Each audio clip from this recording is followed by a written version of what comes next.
Your lunch looks like pig slop. With those words, my boss belittled the lunch that my husband and daughter had lovingly made for me. I put up with her insults for a long time, but this time I couldn't hold back, and I finally stood up to her. Her harassment escalated after I stood up to her. Then tragedy struck when my husband was in an accident and our life was turned upside down. Worn down in body and spirit, I finally quit my job. Fast forward a few years. Why do you always have it so good? My old boss said to me when we met again. My name is Remy. I live with my husband James and our 5-year-old daughter Mabel. Today's lunch looks delicious. Thanks, Mom.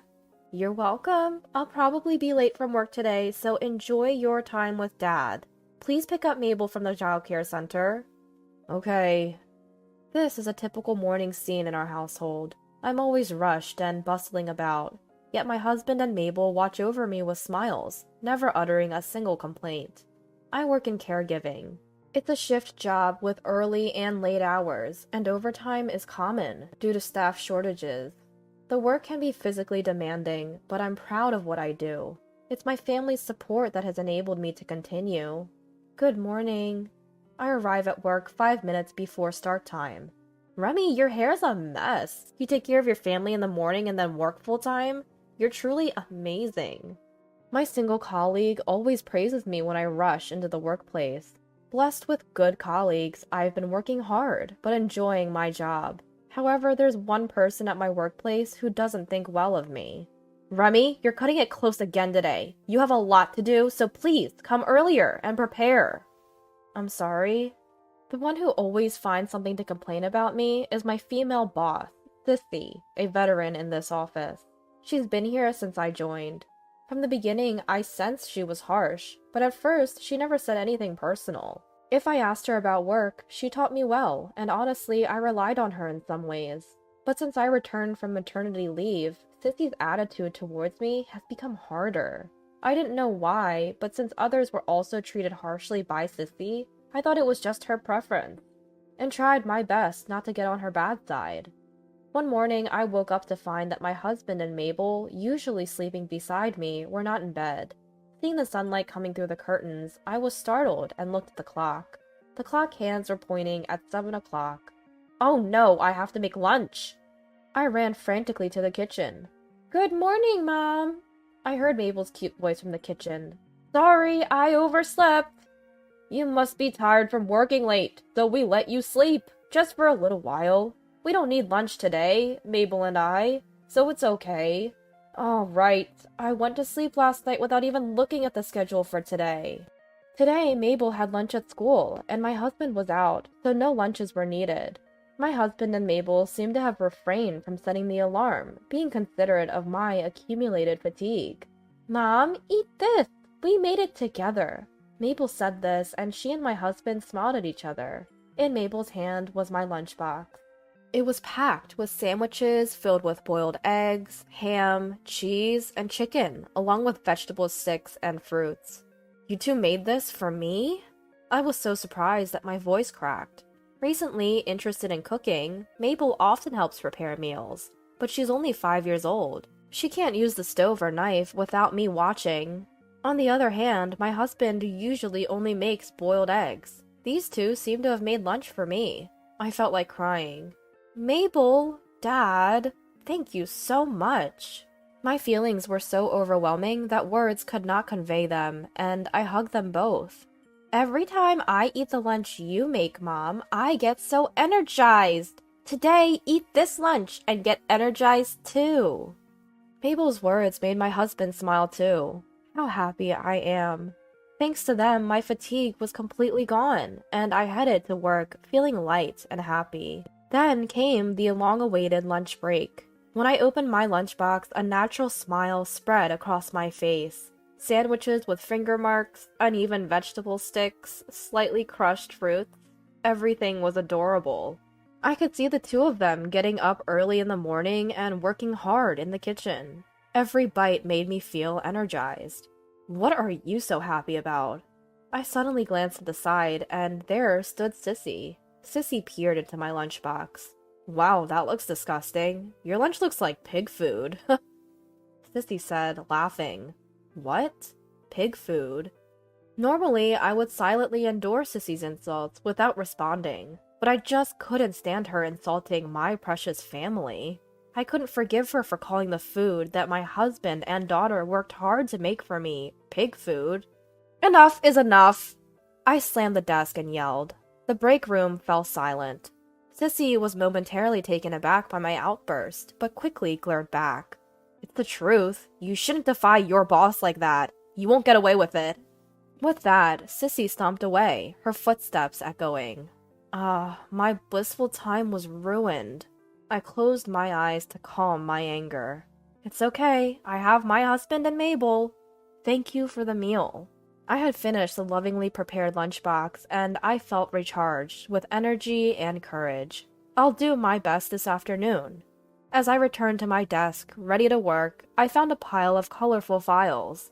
Wait, wasn't I supposed to be in charge of rehabilitation this afternoon? That's the thing. Sissy told Remy to do this, all by herself. Colleague said, pointing to the stack of files. These were files related to inventory management. By herself? I'll help once you're done. Colleague whispered, glancing at Sissy, before hurrying away. Inventory now? And all by myself? Today's overtime is confirmed. From that moment on, Sissy's harassment of me only worsened. You've been sighing a lot lately. Are you okay? I'm having a hard time getting along with my boss. I love my work, though. At home, I tried not to think about work, but my husband and daughter were worried about my constant sighing. Mom, don't overdo it. Encouraged by my husband and daughter, I managed to keep working. Then one day during work, I got a call from an unknown number. Hello, this is Sunshine Medical Center. May I speak to James's wife? That's correct. Your husband was in an accident and brought here. Thankfully, his life is not in danger, but could you come here as soon as possible? What? Yes, I'll be there right away. My husband's in an accident? I tried to calm myself with deep breaths, but my heart races faster and faster. A colleague who was working with me looks at me with concern. Just leave the rest to me, Remy. Calm down. After I explain the situation, my colleague sends me off with these words. Rushing back to the office, I catch Sissy's eye. It seems my husband's been in an accident and has been taken to the hospital. Huh. Sissy responds indifferently without looking at my face. I need to leave early. Just go on then. It doesn't matter whether you're here or not. Without even looking at me, Sissy says this with an eerie smile. Sissy's nagging continues, but I ignore her, hurriedly prepare, and leave the office. Arriving at the hospital, I find my husband's left leg wrapped in bandages. Remy, I'm sorry to have worried you. I broke my left leg, but as you can see, I'm fine. My husband waves both hands to show me. I was told that his life wasn't in danger, but until I saw him, I was beside myself with worry. Don't scare me like that anymore. I'm sorry. Tears of relief overflow as my husband gently takes my hand. He broke his femur and will be hospitalized for 2 months. It will be a few months until he can return to normal life and work. From now on, I'll support the family. I declared this in front of my husband to bolster myself. From that day on, our life changed completely. Although it was already quite busy, now I had to care for my daughter, work, and handle my husband's laundry, all by myself. I could only sleep for about 3 hours. Moreover, I had to adjust my work schedule for my daughter's childcare, drop-off, and pickup. My colleagues said, "We help each other in times of trouble."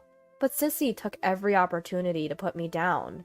You can't come early or stay late because of childcare? Normally, parents would help out or something.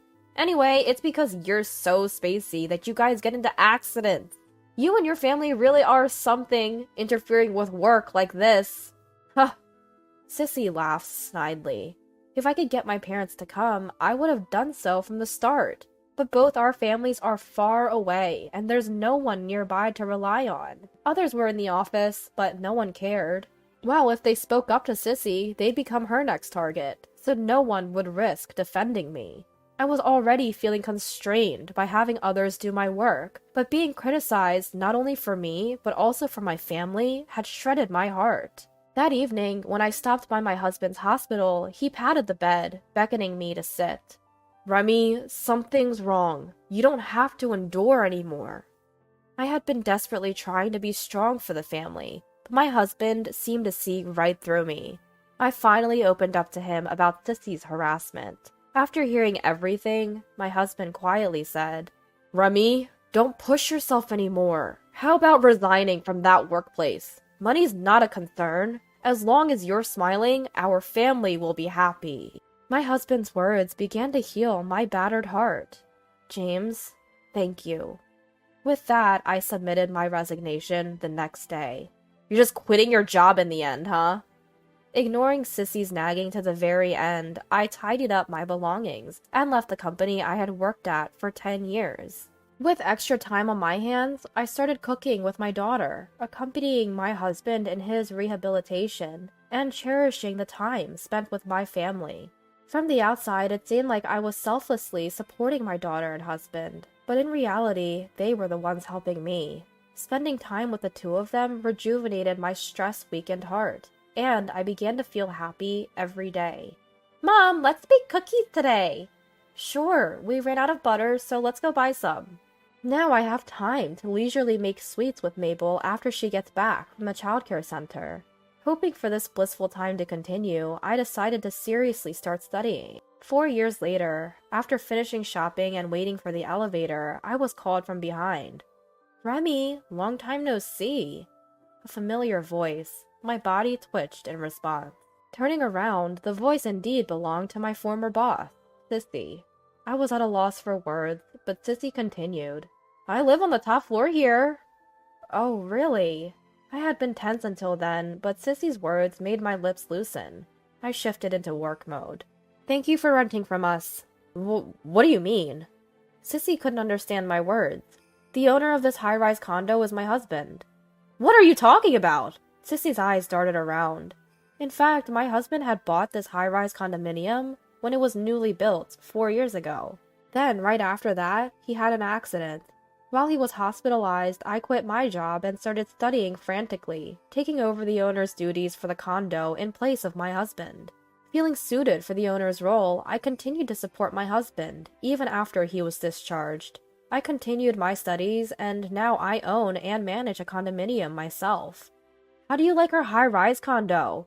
The view from the top floor is stunning, isn't it? By the way, a new condominium was built in the neighboring city recently, and I am the owner there. It's close to the station and very convenient.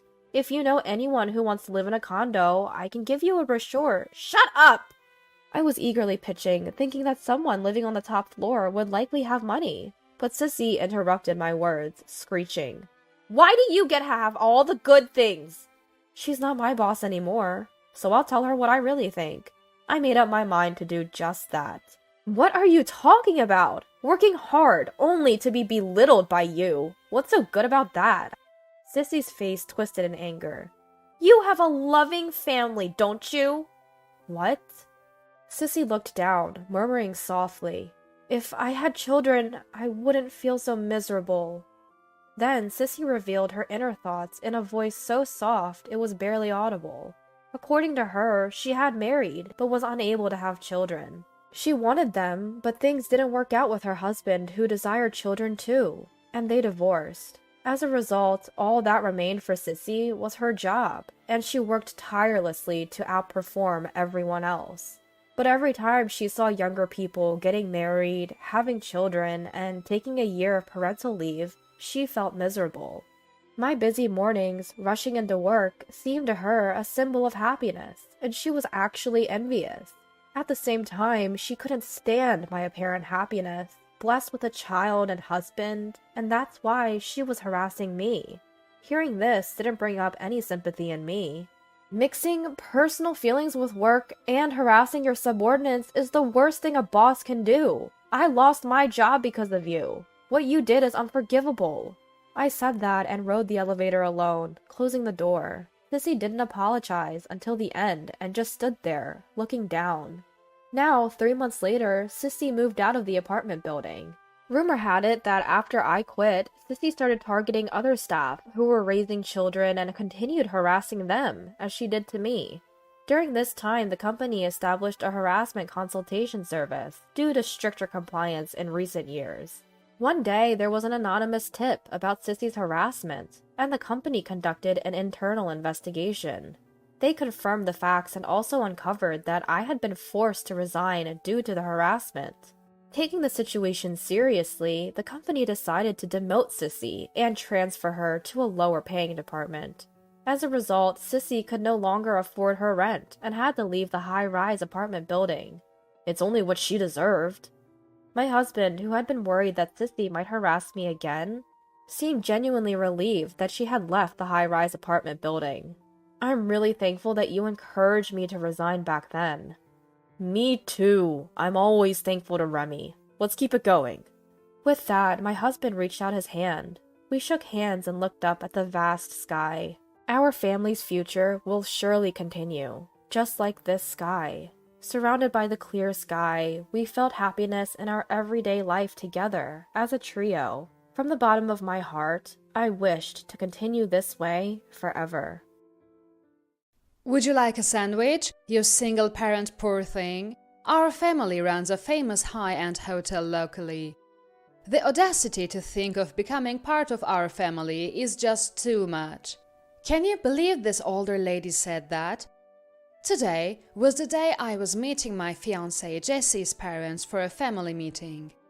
Despite Mom and I coming from afar, we were greeted with such words.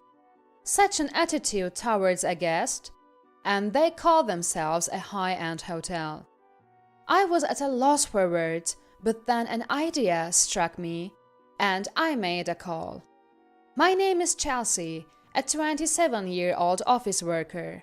I lost my father to illness when I was young and started working immediately after high school graduation. Mom, a single parent and a nurse's assistant at a hospital, raised me single-handedly. She's hardworking, attentive, and popular at the hospital. I admire her immensely. I have a fiancé, Jesse. We met when he transferred from the Boston branch to the New York head office of our company. Attracted to each other, we dated for a year before deciding to marry. Jesse, 30 years old, is a reliable and dependable man. Our days together are joyful, and Mom approved of Jesse, calling him a wonderful man. We were relieved to be recognized as. Everything was going smoothly towards our marriage, but there was one tricky issue. It was about Jesse's parents, soon to be my in-laws. Jesse's family owns a century-old luxury hotel in Boston, frequented by celebrities and dignitaries. His father is the general manager, and his mother the hotel manager. Jesse, being the eldest son, is expected to take over, but he has no interest in it. His younger brother, already working as the managing director, seems the likely successor. This brother is married, and his wife works as the front office manager. According to Jesse, his mother is very harsh with the front office manager. Jesse's parents have an old-fashioned mindset, believing the eldest son should take over, especially a prestigious graduate like Jesse. They see me, Jesse's fiancé, as unsuitable and have been opposed to our marriage from the start. Despite several attempts to arrange a family meeting, they always claim to be too busy. Finally, Jesse managed to persuade them to meet. I called to arrange the meeting and thought Mom and I could stay at the hotel. The hotel manager, my mother-in-law to be, answered the call and said, "Our hotel is at least $400 a night. Can you afford that? I hear you're a single parent's high school graduate." Excuse me? I'm telling you, we're meeting only because Jesse insisted, and I do not approve of you. There will be no special discounts. You're not expecting Jesse to pay for you, are you? What's wrong with this woman? Is this how a hotel manager speaks to a guest? Don't worry, Jessie has informed me about the cost, and of course we will pay our own way. Well, if you say so. Though I think it's a wasted effort, enjoy this once-in-a-lifetime experience. I was simply disgusted by her sarcasm. When I told Jesse, he was furious. We don't have to go there anymore. Let's apply for a marriage license here and have our wedding, he said, and it made me happy. But we can't just avoid them completely. We should at least formally announce our marriage, I replied. Jessie seemed reluctant, but I believed a face-to-face conversation would clear things up, and so the day of the family meeting arrived. We were shown to our room by sister-in-law. Jessie, after dropping off his luggage in the room, joined us in ours. Hotel manager will be here shortly. Please wait here. We've prepared some Boston cream pie for you, if you'd like to have some. Sister-in-law was a sweet and adorable person, the kind you'd want to protect, even as a woman. Suddenly, the door burst open. What are you doing? There are more important rooms to tend to. Hurry up! An angry voice directed at sister-in-law. Such a room? Thank you for coming from so far. I'm the hotel manager and Jessie's mother. It was Jessie's mother-in-law, who rudely entered our room uninvited, taking the time to greet us. But what kind of dress is that? It looks like room attire. True, our clothes were casual, but we had planned to change into something more formal for the greeting. She intruded without invitation. Busy with a group reservation today. I don't have much time, so let's make this quick. General manager is busy too, so for now, I'll decide if you're satisfactory. She scrutinized us from head to toe as if appraising us. We were interrogated about everything from how we met to our backgrounds and current jobs. Then, with a heavy sigh, she said, Jessie, are you really not going to take over the hotel, bringing such a poor commoner as a partner? It would have been better if at least she looked more presentable. She's tall and almost mannish, and both mother and daughter look so shabby. Would anyone say such things to someone they're meeting for the first time?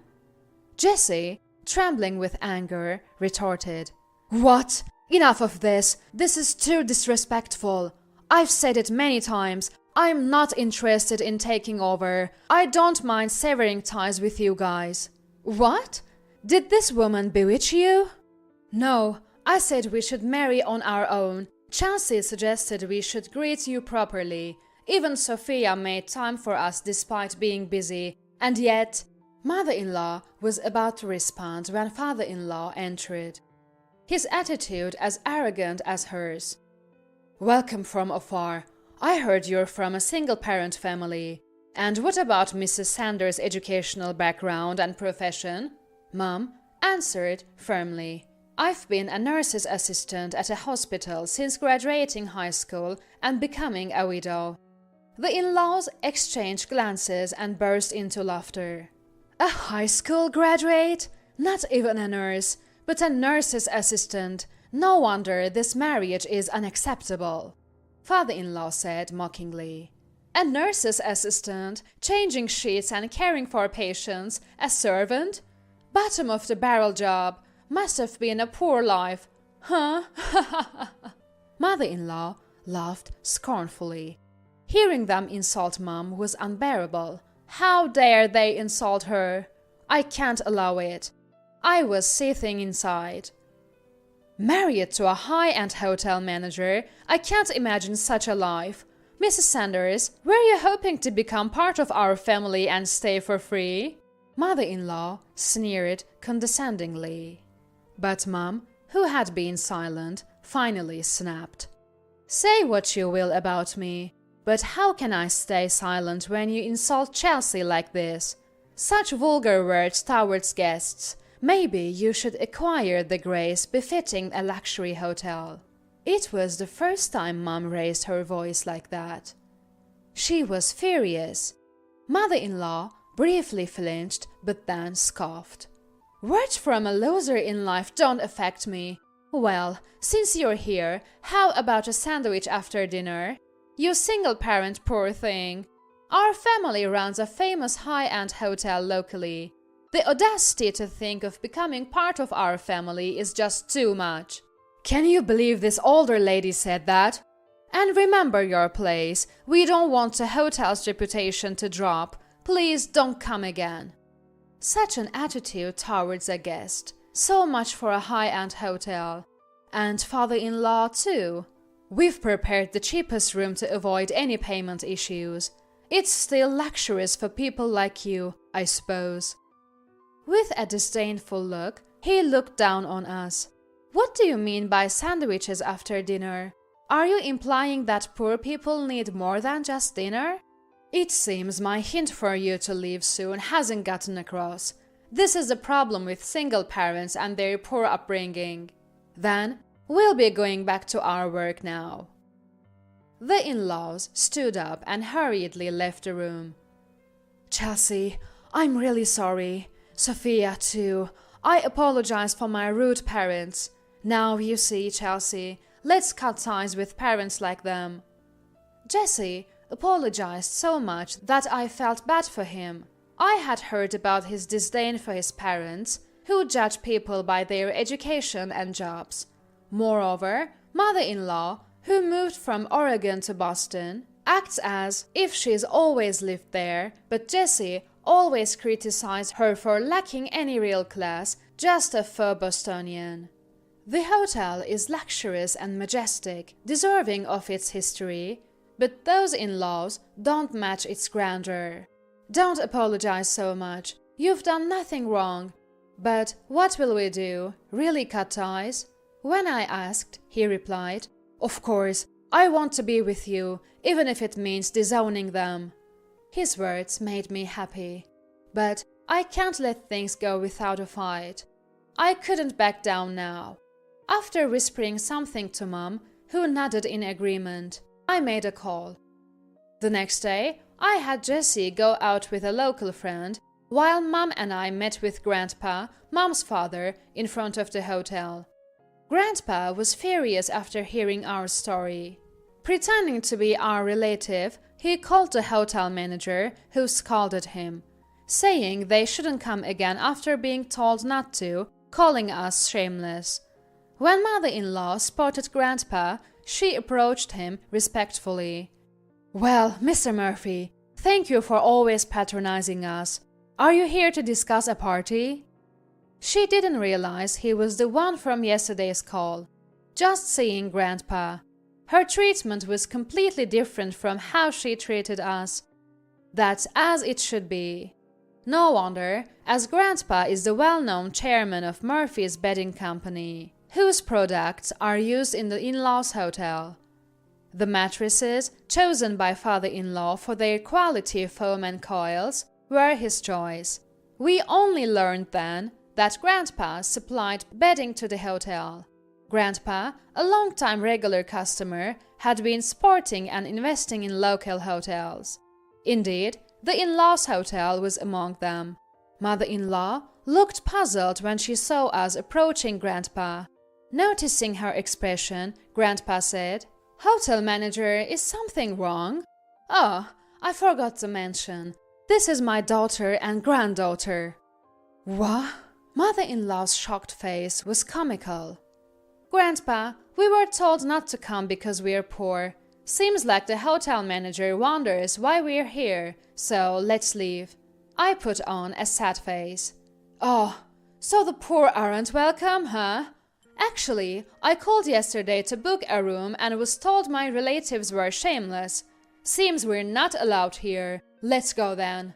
Mother-in-law finally realized her mistake. Yesterday, Grandpa had introduced himself as Murphy, but treated dismissively once they knew he was our relative. Mother-in-law turned pale and stammered. I'm so sorry. I had no idea Mr. Murphy was related to you too. As mother-in-law apologized profusely, I thought, does this hotel choose its guests? Is it all right to treat them poorly if you don't know them? When Grandpa spoke, No, there's been a misunderstanding. I wondered what kind of misunderstanding.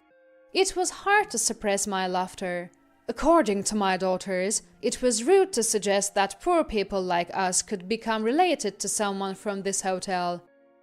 I apologize for not realizing sooner. It's indeed presumptuous for poor people like us to think we could be related to you. Grandpa's words left mother-in-law repeating excuses and denials. We're sorry for our shabbiness. Dad, Chelsea, let's leave. Thank you very much for putting up with the poor. Mom delivered the final blow. Wait, please. That's not it. Wait. Ignoring mother-in-law's panic, we left the hotel to meet Jessie and went to a famous handmade donut shop in Boston for tea. I'm really sorry. Jessie apologized repeatedly. That's why I keep saying you've done nothing wrong, Jessie. Let's apply for marriage and have a party, inviting only the relatives we want, I suggested. Jessie, cutting ties with your parents requires serious resolve. Don't make such a decision based on momentary emotions. Have you really thought it through? Grandpa asked. Yes, I'm thoroughly disgusted with them and ashamed to have them as parents, Jessie answered, looking Grandpa in the eye. Well then, I have nothing more to say. Discuss your future together. Grandpa kindly advised. Then, my mobile phone rang. It was mother-in-law. I'm sorry. I wish you had told me Mr. Murphy was your relative. Mother-in-law's pitiful excuses. I didn't know either. Your attitude changes quickly when you realize I'm a client's granddaughter. We won't be using your hotel anymore, so don't worry about lowering your standards. No, please reconsider. The phone was passed to Grandpa. Your apologies are unnecessary. I've directed our company to use a different hotel. We've been patrons for years. Grandpa declined her apology politely. Please do something about this. We are withdrawing our investments too. It's a shame. We've supported your hotel since my father's time for its interior and service. We thought becoming family would be an honor, but you wouldn't want poor people as relatives, right? Not at all. It would be an honor to be related to Mr. Murphy. I'm truly, truly sorry. You would have insulted me like my daughters if you didn't know who I was. Sorry, but we can't continue a relationship with such people. Oh, and my other granddaughter posted a lot about your hotel on social media. Enjoy that. Goodbye. Wait, please, Mr. Murphy. Ignoring mother-in-law's plea, Grandpa hung up. The other granddaughter is my cousin who joined us here. A senior in college, she skillfully spread the word about the hotel's reviews. Not about the hotel itself, but about the in-laws' behavior. Since in-laws' house relies on word of mouth, without an official site, the rumor spread quickly. It became clear from other reviews that the treatment of celebrity guests and those on budget plans were drastically different. My cousin was excited. Grandpa, that was so cool just now. I thanked him. What are you saying, Chelsea? I'm like your dad. If anything happens, I'll protect you with all my might. I've been lonely because you never relied on me. Your mom, being stubborn, refused my help after she lost her husband, insisting on doing everything herself. Mom blushed at this. The in-laws, now stripped of their roles as general manager and hotel manager by Jessie's grandfather, the current owner, faced severe reprimand for their attitude and behavior. Employees had long been dissatisfied with their condescending attitudes and tyrannical behavior.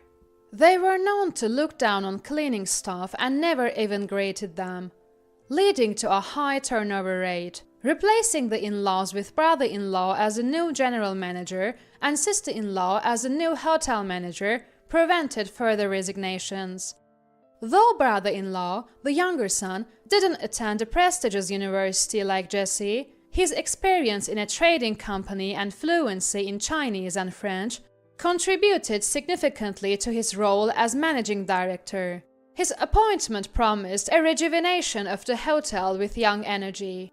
The owner also sent a polite apology. Grandpa, having known the owner since his father's time, agreed to continue investing and using the hotel for his company.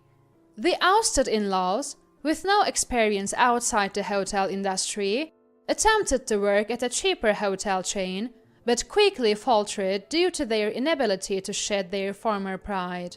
Blaming each other, they divorced and now both work as cleaners in a hotel. Mom shared this quietly. Though we had already applied for our marriage, we decided to have our wedding at the newly renovated in-laws house hotel. Many relatives from my mother's side in Boston attended, as did Jessie's family. It turned out the in-laws were disliked even by their relatives, who now hoped to reconnect with the family. Brother-in-law's family had the joyous news of expecting a baby. Sister-in-law, previously under immense stress from mother-in-law's harassment, conceived after mother-in-law's departure. My husband and I promised to treat ourselves to brother-in-law's hotel every anniversary, paying full price. Of course, we will pay for your stay. The owner, as an apology, offered us a half-price stay for our first anniversary, which we gratefully accepted.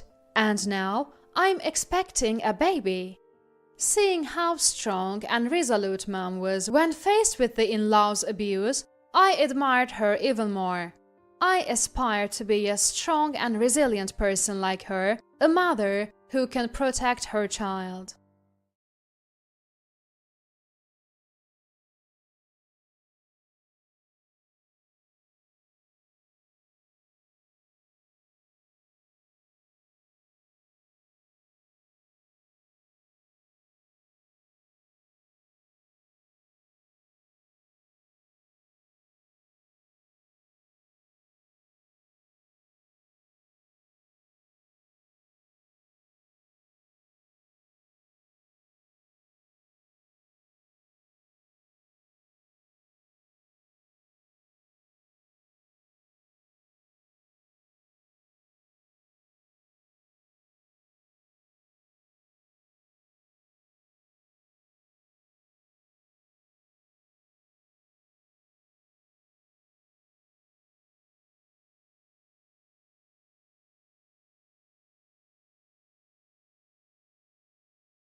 My name's Anna.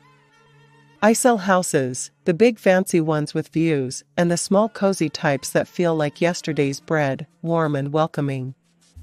My office is way up in the sky, or so it feels on the 22nd floor.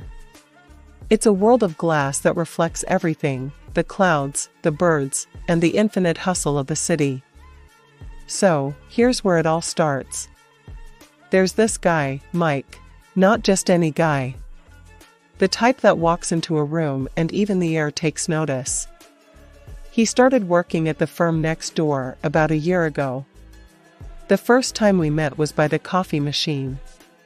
It's one of those fancy ones that can do everything except drink the coffee for you. I was fighting with the machine, trying to get it to give me something strong enough to keep my eyelids from staging a protest. Need a hand? That was Mike. Smiling, like he knew the secret joke behind every little malfunction. Yeah, unless you know how to negotiate with a robot, I snapped back, more out of caffeine deprivation than any real annoyance. He laughed, that easy kind of laugh that's infectious. Let me try. These things are more sensitive than my mom's chihuahua. He fiddled a bit, pushed some buttons like he was playing an arcade game, and voila, the machine surrendered 2 cups of the darkest brew. Mike, he said, handing me one. Anna. Thanks, I replied, taking a sip. Heaven in a cup and just the jolt I needed. We started bumping into each other more. Coffee breaks turned into little chats about this and that. He was easy to talk to. He had a way of listening that made you want to tell him stuff you'd think was duller than watching paint dry. One day, we grabbed lunch together at a little cafe just a block away from our buildings. It was becoming a thing, us, talking. About work, movies, the mess of the world. You ever think about doing something else? Like, not selling houses? He asked once, picking at his sandwich like it was a puzzle. Nah, I shrugged. It's in my blood. Plus, I get a kick out of making people's dreams come true. What about you? Ever think of running away and joining the circus? He chuckled, shaking his head. Can't. My mom would miss me too much. There it was. Mike was a mama's boy. Not in a living in her basement playing video games way, but close. He lived with her, took care of her. Hell, she even came to his office sometimes, like she was checking in on her investment. I thought it was sweet. A bit odd, maybe, but sweet. I liked that he cared so much. It was rare. Life at the office and with Mike was like rolling with a fast current, and before I knew it, a year had whisked by. The casual lunches and coffee breaks had woven into something a lot tighter, a lot more serious. One Friday, the office was buzzing more than usual. Word gets around when something's up, and around here, it spreads faster than a wildfire. I was plugging away at my desk when Liz, a coworker from 2 cubicles down, strutted over like she had some hot gossip. Hey, Anna, everyone's saying he's gonna pop the question soon. You know, a ring, the whole shebang. She smirked, popping her gum. Let him talk, I shrugged, trying to brush it off, but my heart was racing. Mike hadn't hinted anything, but the thought sent a zing through my spine. Later that day, as the sun dipped below the horizon painting the sky in strokes of orange and purple, Mike suggested we grab dinner instead of just a quick bite at the cafe. Something about the way he said it, all nervous-like, had my stomach doing somersaults. We ended up at this cozy little Italian place he knew, tucked away from the usual hustle of the city. It was the kind of spot you'd miss if you weren't looking for it, with dim lighting and candles flickering on the tables. The conversation flowed easy, but I could tell Mike was edgy. He fumbled with his napkin, cleared his throat more times than needed, and kept avoiding eye contact. So, Anna, he finally started, his voice a bit shaky. We've been doing this, us, for a while now, and I... Spit it out, Mike. You're killing me here, I cut in, half joking, half dying inside. He chuckled, that nervous sort of laugh that didn't reach his eyes. Then, he took a deep breath, reached into his pocket, and slid a small box across the table towards me. I want to do this for real, Anna. Marry me? The room spun a little.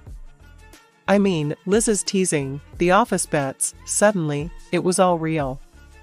But looking into Mike's hopeful eyes, I felt this solid, sure thing settle in my chest. Yeah, Mike. Yes. I managed, my voice steadier than I felt. He grinned, relief washing over his face, and slipped the ring on my finger. It was simple, nothing too flashy, just like us. We spent the rest of the evening wrapped up in our little bubble, the chatter around us fading into a blur. The next week at work was like walking onto a stage. Heads turned, whispers followed me down the hall, and even the old-timers slapped Mike on the back and threw him knowing looks. And amid all the congratulations and cheeky comments, the bets came up again. Liz, with her big mouth, couldn't help herself. Gotta say, Anna, didn't think you'd say yes. What's the over-under on this lasting then? She laughed, nudging me. I rolled my eyes. Place your bets, Liz. But we're in this for the long haul. Hear that, folks? She's confident. Might want to reconsider your stakes, Liz announced to the room, which earned a round of laughter and more playful bets. But it was all noise. In that whirlwind of a moment, with a new ring on my finger and Mike by my side, the office could have fallen down around us, and I wouldn't have cared. We were doing this, and that's all that mattered. Our wedding was nothing fancy, just close friends and family in a small garden downtown. It was perfect, simple, intimate, and just about us. However, the real challenge started when we were supposed to set up our new life together. As we were packing up my apartment, Mike dropped the bomb. Anna, I've been thinking. Mom and I have been living alone in this rented house since Dad passed. She won't feel good alone without me. What do you think about moving in with her? It could save us a ton on rent and bills. I sighed. It wasn't what I wanted, but how could I say no? He was right, his mom had been alone a lot. Okay, let's give it a try, I conceded, trying to sound more upbeat than I felt. Moving day was a blur. His mom, Martha, welcomed us with open arms and an endless list of how things were done in her house.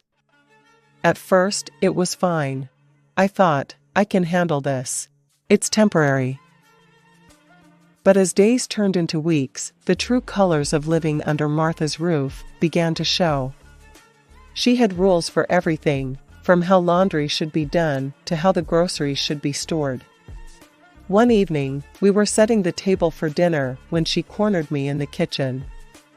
Anna, you need to start taking more responsibility around here. It's tradition for the daughter-in-law to handle the household, she stated firmly, her eyes pinning me in place. I was chopping vegetables, my hands stilling for a moment. Martha, I work full-time, just like Mike. I'm happy to help, but we should split the chores equally. Mike walked in just then, and I looked to him for support. He was silent for a moment, then shrugged. Mom's got a point, Anna. It's how she's always done things. Can't we just try it her way? His words stung. I felt betrayed. How could he not see how unfair this was? 6 months in, the situation hadn't improved. If anything, it got worse. Martha started talking about moving to a bigger, more modern house. Anna, you're in real estate. Start looking for something nice for us, a place where we can all live comfortably, she'd say, flipping through house listings. I tried to explain as gently as I could. Martha, we really can't afford a new house right now. It's not just about finding a place, it's about being able to maintain it financially. She would wave off my concerns. Nonsense. You'll find a good deal. You're good at your job, aren't you? The pressure was mounting, and I felt trapped. I remembered the office bets about how long my marriage would last. It seemed everyone expected it to crumble. Determined not to give them that satisfaction, I gritted my teeth and bore it, hoping for a change. Just when I thought things couldn't get more chaotic, Mike's sister, Jen, showed up at our doorstep, tears streaming down her face, a toddler on her hip. The door barely swung open before she was halfway through it, her voice cracking with panic. "He kicked me out, Mike. He's done with me," said I cheated, which I didn't. She sobbed, collapsing into the hallway. Mike, ever the family man, wrapped an arm around her, guiding her to the living room. "It's okay, Jen. You can stay here as long as you need," he assured her. I stood there, mouth slightly open, trying to process another bombshell. As they settled down, I pulled Mike aside, my voice low. "Mike, this house is already packed. Maybe it's time we found our own place?" He shook his head, his brows knitting together. "Anna, come on, this is temporary. Just until Jen gets back on her feet. We can handle this." Handle this? It was like every day added another weight I wasn't sure I could carry.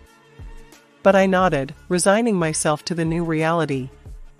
The next weeks were a blur of chaos.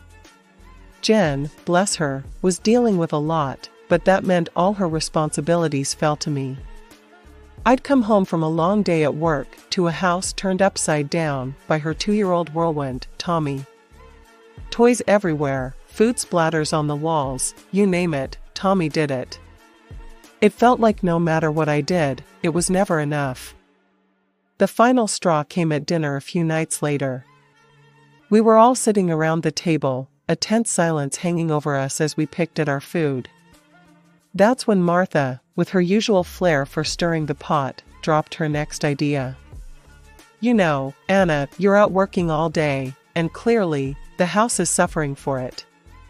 My friend's daughter, Lisa, she's looking for a job as an au pair. Maybe you should hire her to help out," she suggested, like she was doing me a favor. "Yeah? And who's paying for this au pair?" I asked, my voice sharper than I intended. Martha smiled, a thin, knowing smile. "Well, you are, of course. You're the one with the job." I glanced at Mike, hoping for some support, but he just focused on his plate, silent. Something inside me snapped. Fine, if hiring this girl meant less time at this madhouse, then so be it. "All right, Martha. Have her come by tomorrow. We'll talk," I conceded, pushing my plate away, appetite gone. Lisa started the next day. She was a sweet girl, early 20s, and good with Tommy, which was a relief. She cooked, she cleaned, and the house seemed calmer. But it wasn't long before I noticed the giggles, the lingering look she shared with Mike when she thought I wasn't looking. One night, after I saw her touch his arm, laughing at something he said, I confronted him. "Do you think it's appropriate, the way Lisa acts around you?" I asked, my voice tight. Mike just chuckled, waving my concerns away like they were flies. "Anna, you're being ridiculous. She's just a kid, and I've known her since she was in diapers. Don't be jealous." Jealous? Was I? Or was it just the final wear down of living in a house where I felt more like an outsider than a family member? I shook my head, trying to push away the nagging doubts. "All right, Mike. If you say so," I replied, but the seed of unease had already been planted. Living in a crowded house with your in-laws is like walking on eggshells, you never know which step will crack. But worse than the thin ice was the creeping realization that things were amiss. At first, it was a 20 here, a 50 there. Small change, maybe misplaced. Then it was earrings, a bracelet my grandma gave me. That kind of stuff doesn't just walk away.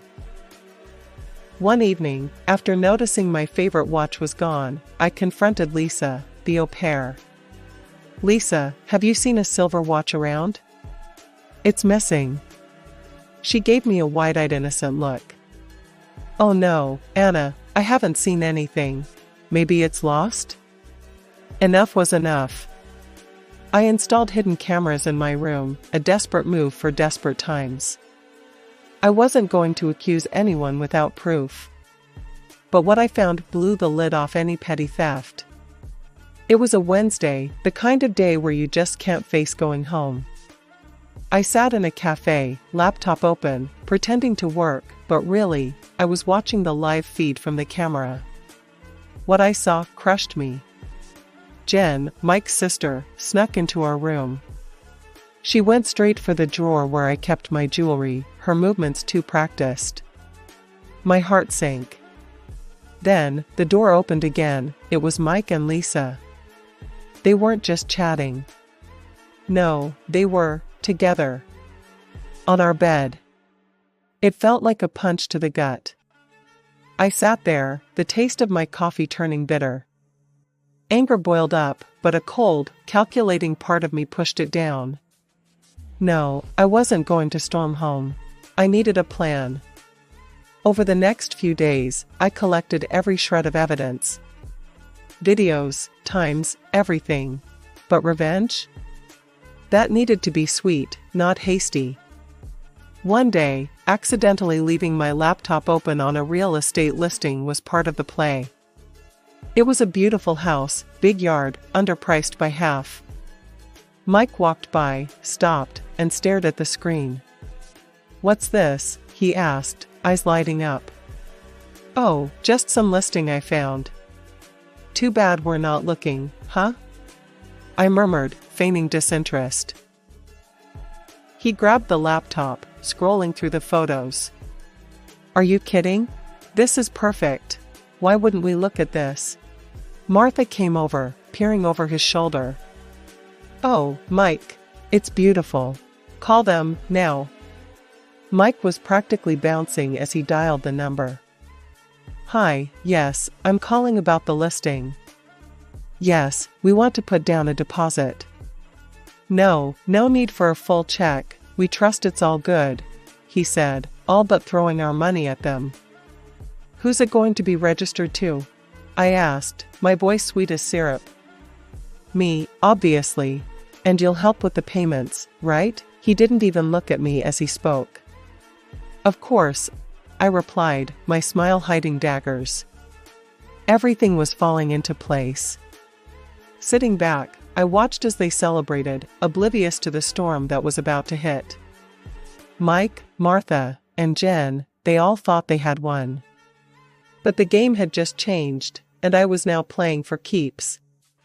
The ink was barely dry on the documents for the new house when Mike decided to throw a dinner that felt more like a victory lap than a family gathering.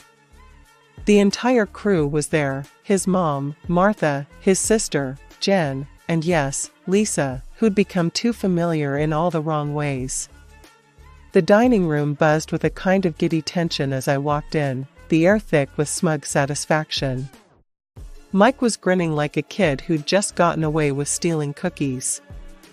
"All right, everyone, big news," Mike announced, standing at the head of the table with a glass of wine in hand. "We're moving into the new house next week. Mom, Jen, and, of course, Lisa here will be coming with me. Anna and Anna won't be joining us." Martha clapped her hands, almost bouncing in her chair. "Here are the divorce papers. I think Lisa suits my son better. You should leave here, right now." I took the envelope without a word, my hand steady as I pulled out the papers. I looked around the table, at their expectant faces, waiting for me to break, to make a scene. But I didn't give them the satisfaction. Instead, I signed each page, each signature a silent seal on my exit from this twisted soap opera. I stood up, my chair scraping back loudly in the quiet that followed. "Enjoy the house," I said, my tone even, a small smile playing on my lips. I walked out with my head held high, their laughter echoing behind me. They thought they'd won, but the game was far from over. A week after I'd moved out, living in a small but peaceful apartment, I got a call from Sarah, a friend who lived near the new dream home. "Hey, you won't believe what's happening." Sarah's voice was a mix of concern and disbelief. "Your ex and his circus moved into the house, and now there's a major stink, literally. The whole neighborhood is complaining." "Oh? What's going on?" I asked, a knowing smile creeping across my face. "It's the sewage, Anna. Something's wrong with their pipes. Sewage is leaking out onto the street. It's a disaster. They've had plumbers in all day." The news was a delicious twist I hadn't anticipated so soon. "They're in deep, you know. Mike's trying to sort it, but he's out of his depth. No money to fix it properly," Sarah continued, her voice almost sympathetic. As I hung up, I couldn't help but burst into laughter. The perfect house, the perfect scam. The victory they thought they had was crumbling, just like the pipes in their precious new home. And as for me? I was finally free, breathing air that smelled a lot sweeter than the one surrounding them. After signing those divorce papers, it wasn't just a matter of packing up my old life, but gearing up for a battle. First thing, I met with a lawyer, Mr. Davidson, a no-nonsense guy with a reputation for being a bulldog in court.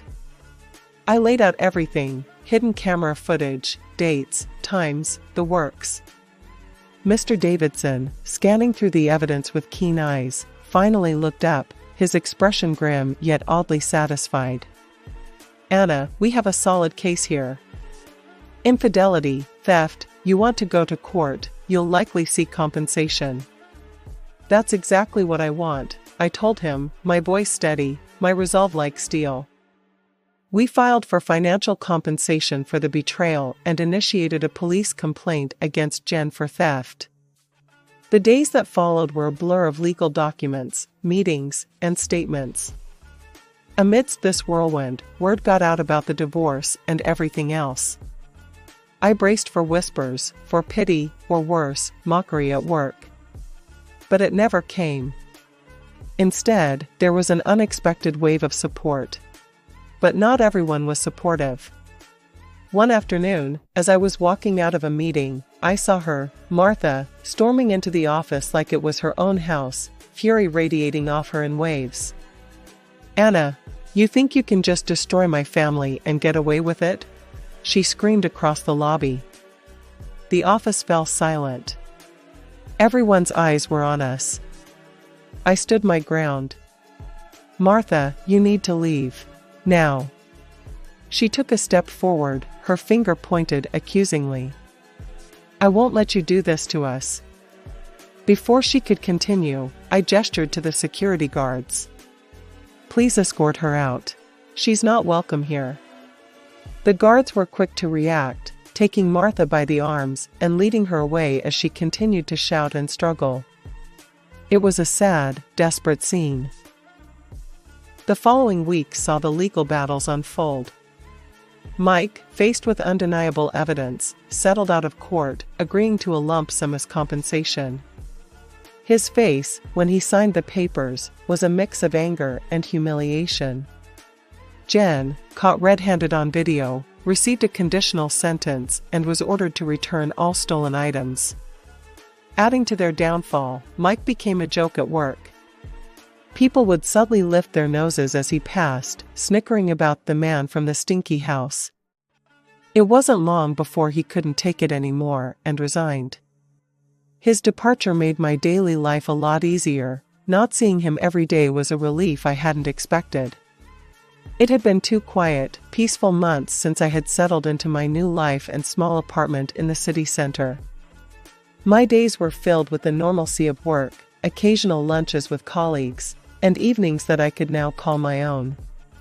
It felt like I was finally getting back to myself, the air around me lighter, my mornings brighter. But, like a shadow from the past, my phone rang one afternoon. The screen flashed Martha's name, dragging with it the weight of old, unpleasant memories. I hesitated but answered, curious despite myself. "Anna, you need to help us." Martha's voice came through, strained and desperate. It was so different from the last time we spoke, filled with accusations and anger. "What's wrong, Martha?" I asked, though a part of me already wanted to hang up. "It's this house. It's falling apart. The smell is unbearable, and we can't even use the bathrooms properly because of the sewage issues. Mike's drowning in debt because of the repairs," she explained, her voice cracking. I paused, taking in her words. The schadenfreude was tempting, but I pushed it aside. "Martha, Mike chose that house. He refused a proper inspection. What did you expect?" "But, Anna, we didn't know. His girlfriend left him, and Jen, she's gone too, ran off with some guy, leaving her son behind. We're struggling," she continued, pleading now. I sighed, the old anger and frustration stirring in my chest. "Martha, Mike made his decision without thinking of the consequences. You all supported him then. I'm sorry, but you're on your own." I hung up before she could say anything else, cutting off the last thread that connected me to that part of my life. As I set my phone down, a wave of emotions washed over me. Pity, relief, liberation, it was a mix that left me both saddened and strangely empowered. I had moved on, literally and metaphorically. My new apartment, though smaller, was mine alone. I decorated it to my taste, filled it with plants, and every corner of it was stamped with my presence, my independence. That evening, I stepped out onto my small balcony, overlooking the bustling city streets. The air was crisp, and the city lights flickered like distant stars. It was my city, my life. I had fought hard for this peace, and I intended to enjoy every bit of it. "Never again," I whispered to myself, a promise hanging in the cool air. "Never again will I let anyone control my life." I turned back inside, feeling the solid ground of my decisions beneath my feet. The apartment was quiet, a sanctuary from the world and its chaos. It was a fresh start, a new chapter that I was writing on my own terms. One day at the airport, on my way back from work, I ran into an old classmate. It was a guy named Ethan, who had persistently harassed me from 6th to 9th grade. Because of Ethan, I was driven to drop out of high school. Even as an adult, Ethan hadn't changed. Seeing me, he immediately demeaned me, calling me a dropout, a loser. For a moment, I almost lost my cool, but I managed to contain my anger and left the scene. Later, Ethan and I would cross paths again at the airport. "Hey, dropout! This is what a plane looks like!" Ethan sneered at me. When it became apparent that I was the pilot, Ethan's reaction was unexpected. My name is Oliver, 38 years old, single, and a pilot by profession. When I mention my career, it sounds like I've had an impressive history, but in reality, I once dropped out of high school. Between 6th and 9th grade, I suffered from persistent harassment. The root of my trouble started with a falling out with Ethan, my classmate. Ethan was extroverted, friendly, and well-liked by everyone. I, on the other hand, was serious and decent at studies, but not so good at socializing. That's why I was so relieved when Ethan approached me soon after I enrolled, worried whether I would make any friends. Our conversation started because we had both been in the same soccer club when we were in elementary school. Additionally, Ethan and I joined the soccer team together.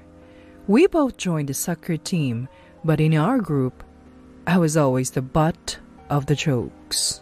Ethan had a charm in turning even my inability to counter the teasing into a source of laughter, which was as cruel as it was captivating.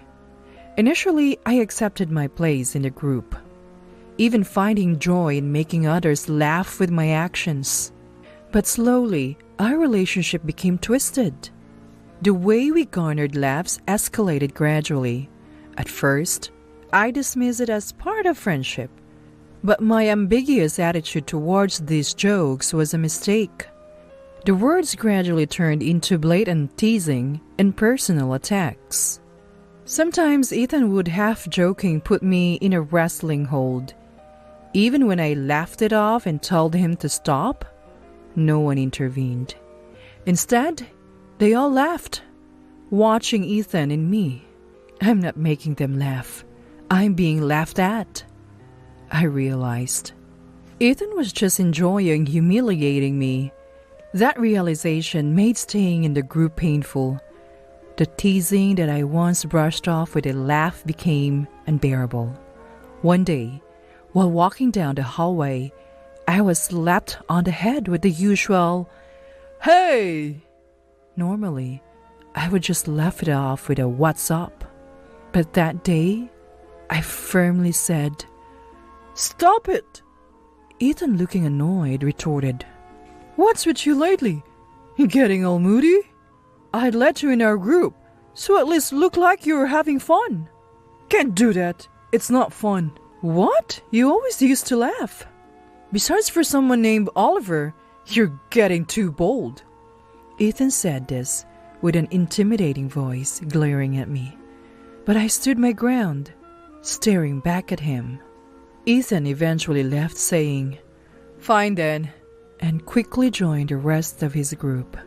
From the next day, my life became a living hell. At school, Ethan and the others he'd influenced, even classmates not involved, started ignoring me. It would have been better if it had ended at that. But they soon began actively harassing me, with Ethan as the ringleader. At first, I tried to stay strong, showing up at school and extracurricular activities, but the pain soon became unbearable, and I started skipping both. Entering 8th grade with the added stress of adolescence, their behavior became even more intense. I missed nearly half of 8th grade, and naturally my grades and evaluations plummeted. I was once considered for a renowned private school in the state during 7th grade, but now I was barely managing to qualify for a lesser-known private school. Still, I tried to study, hoping to escape the situation by graduating middle school. However, things didn't go as planned, and to my dismay, I ended up in the same public school as Ethan. In middle school, I had some respite because Mr. Brown, my 7th grade English teacher, took an interest in my situation. He even reprimanded Ethan and his group. But high school was relentless. Hoping to build new relationships in high school, I unfortunately found myself in the same class as Ethan. "Oh, it's Oliver!" Ethan declared as I entered the classroom, grabbing my collar and announcing in front of everyone. "Let's all tease this guy. He's always been the one to get picked on since middle school. He enjoys it, right?" Initially, my classmates were unsure, but once they decided I was an easy target, they became merciless. Unlike middle school, there were no teachers to protect me. Eventually, my spirit broke and I found myself unable to go to school. Failing to meet the credit requirements, I was held back a year, and that's when I dropped out of high school. The person who tried to save me was Mr. Brown, my middle school mentor. He was the only teacher who noticed my plight and reached out. Not only did he scold Ethan in his group, but in my final year, he provided his English prep room as a refuge from Ethan's torments. I would go to the English prep room after school every day to talk to Mr. Brown. During my struggling 8th grade, he even taught me one-on-one. Sadly, despite Mr. Brown's efforts, Ethan's behavior never changed.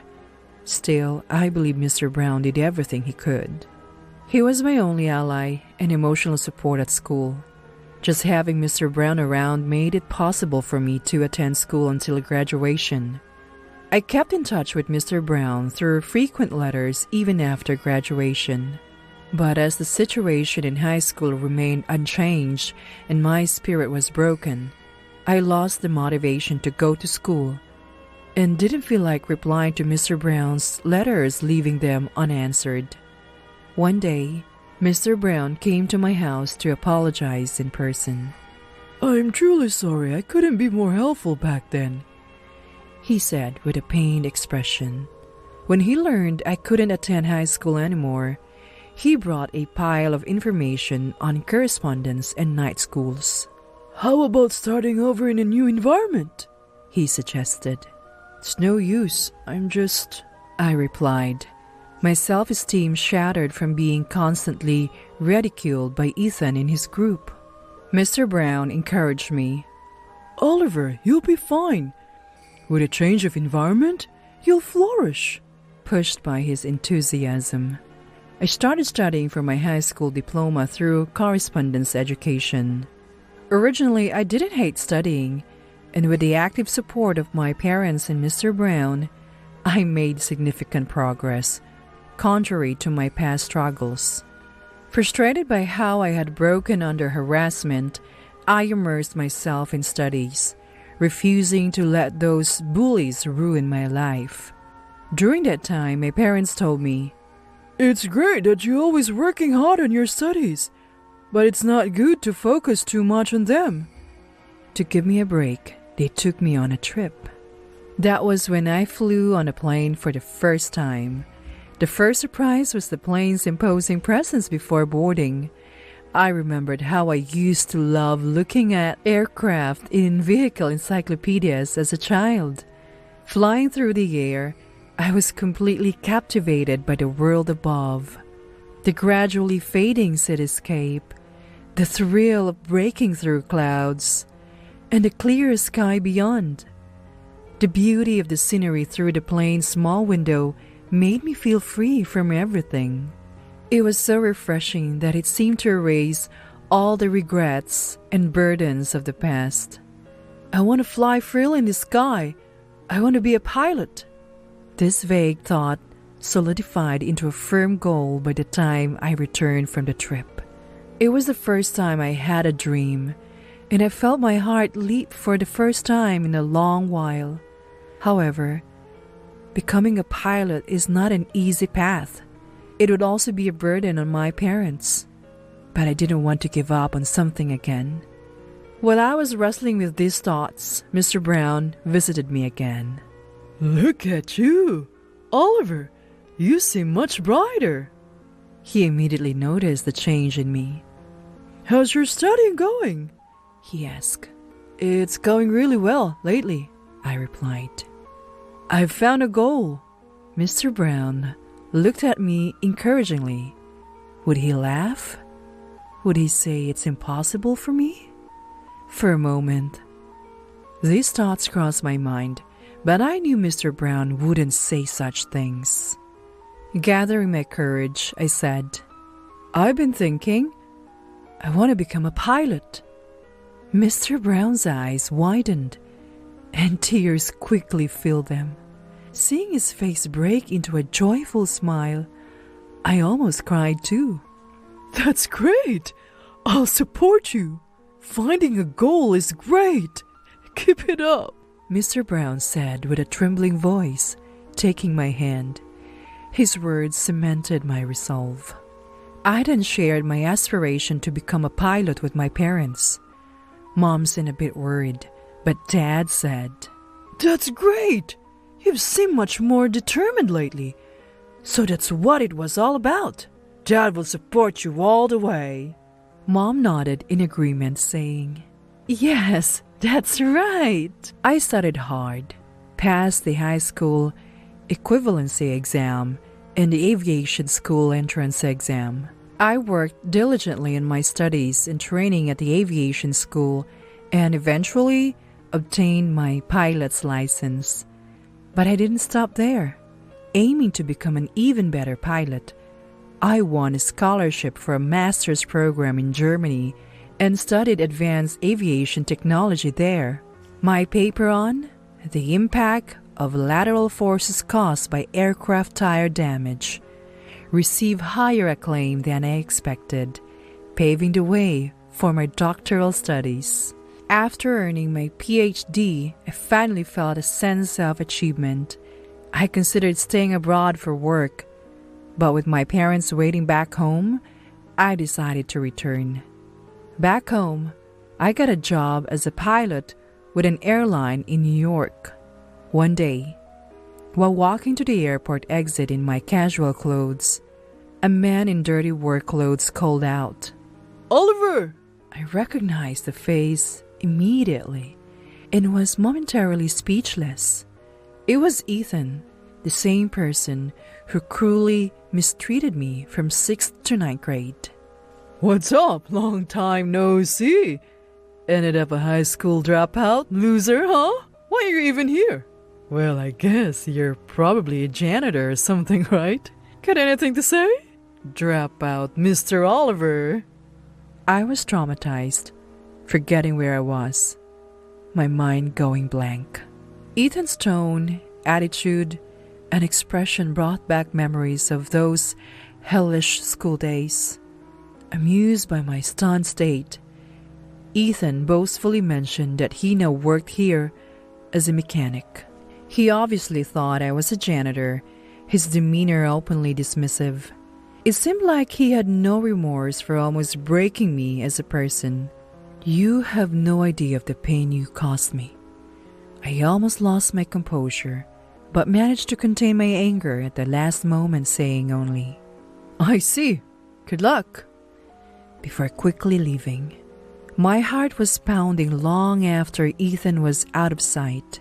Later, when the shock had somewhat subsided, I got a call from someone I hadn't heard from in a while. It was Mr. Brown.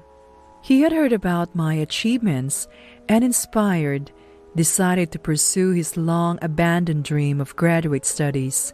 He had finally been accepted to a prestigious university in the UK. As I joyfully congratulated Mr. Brown, he said, "I have a favor to ask. I want to fly to the UK on a plane piloted by Oliver." "Of course, sir," I responded eagerly. I then made arrangements to ensure that I would be the pilot on Mr. Brown's flight.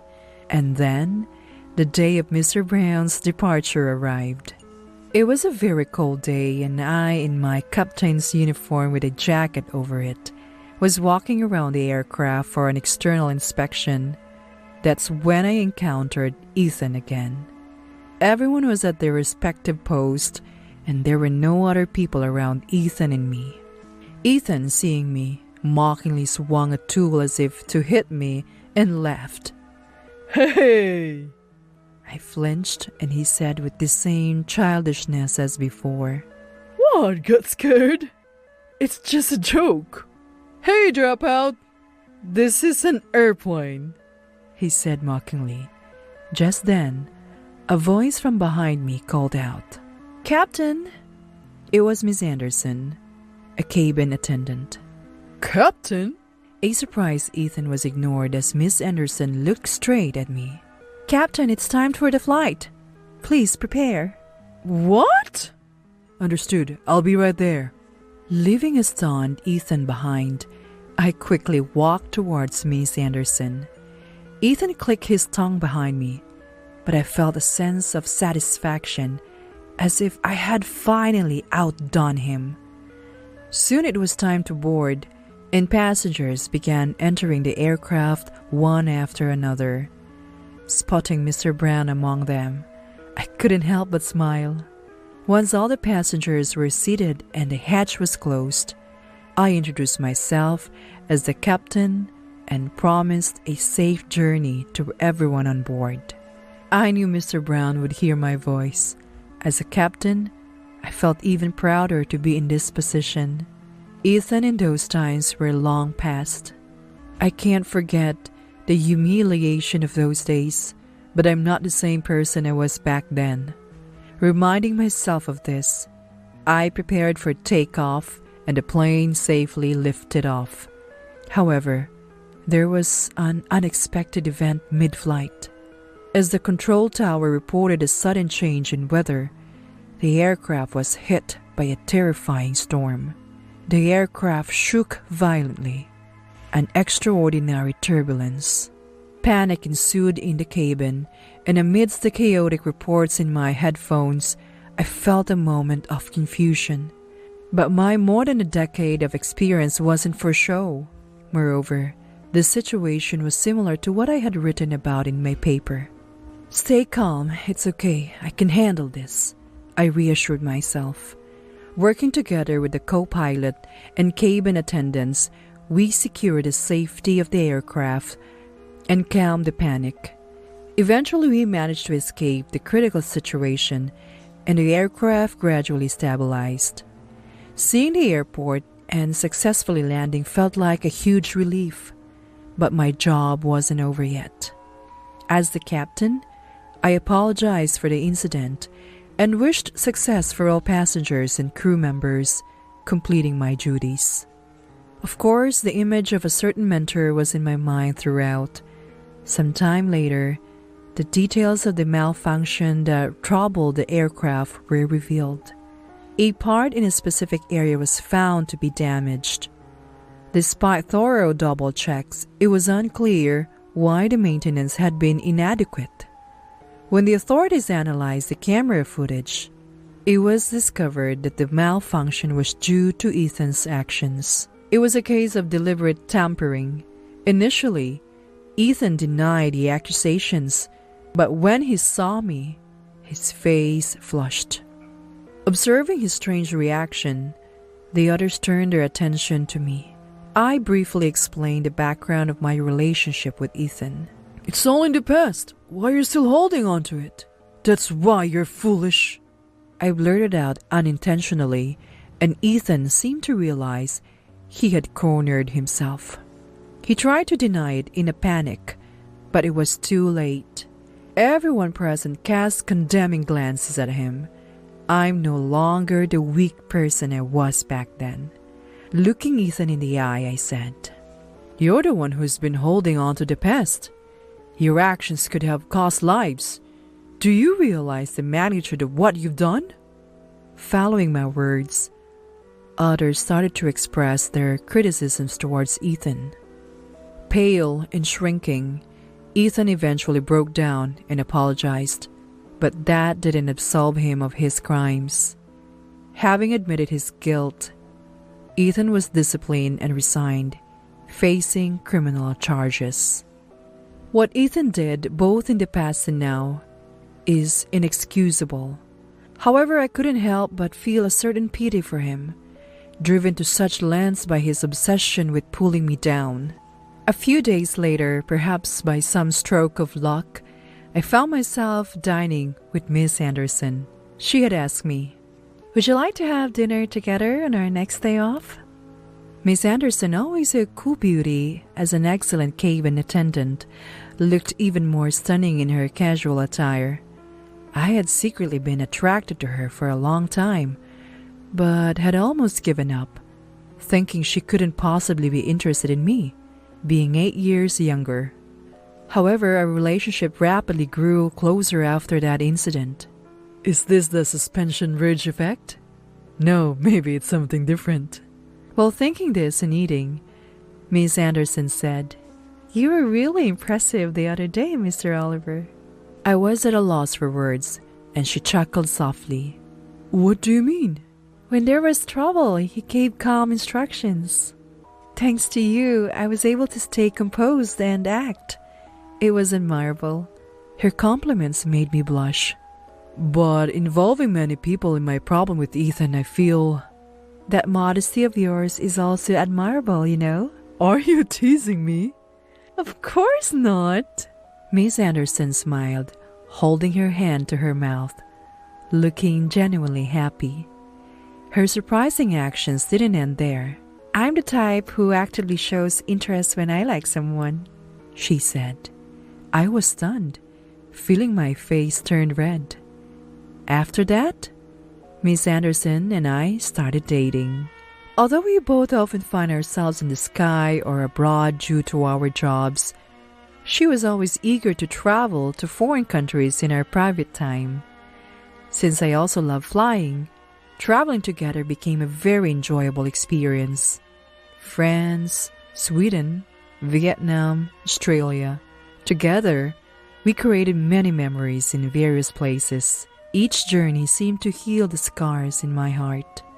Soon, I plan to propose to her.